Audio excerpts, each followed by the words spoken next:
നിങ്ങൾ കണ്ണുകൊണ്ട് ഹറാം കാണല്ലേ.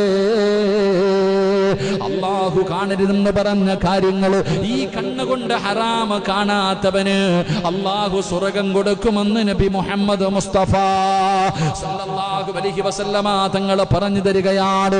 എന്റെ പ്രിയപ്പെട്ടവരെ, കണ്ണുകൊണ്ട് വൃത്തികേടുകൾ കാണുമ്പോൾ, ഹറാം കാണുമ്പോൾ, ആണുങ്ങൾ അന്യപുരുഷന്മാരുടെ ശരീരം കാണുമ്പോൾ അല്ലാഹു നാളെ തരുന്ന ശിക്ഷ എന്താണ്?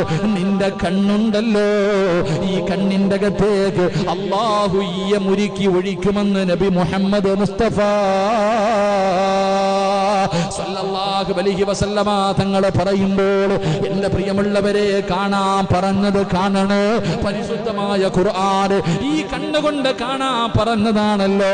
അതുകൊണ്ടാണ് മുത്തുനബി പറഞ്ഞത്, സ്വഹാബാ, 5 കാര്യങ്ങളിൽ നോക്കുന്നത് തന്നെ ഇബാദത്താ. ഈ കണ്ണുകൊണ്ട് നോക്കാൻ പറഞ്ഞത് തങ്ങളെ പറഞ്ഞല്ലോ. 5 കാര്യങ്ങളിൽ നോക്കിയാൽ ഇബാദത്താണ്, ഇബാദത്തിന്റെ കൂലിയാണ്. റസൂലുള്ളാഹി തങ്ങൾ പറഞ്ഞു, കണ്ണുകൊണ്ട് കാണേണ്ട 5 കാര്യങ്ങൾ എന്താ? പഠിക്ക സഹോദരാ, ജീവിതത്തിൽ ഒരിക്കലെങ്കിലും നീ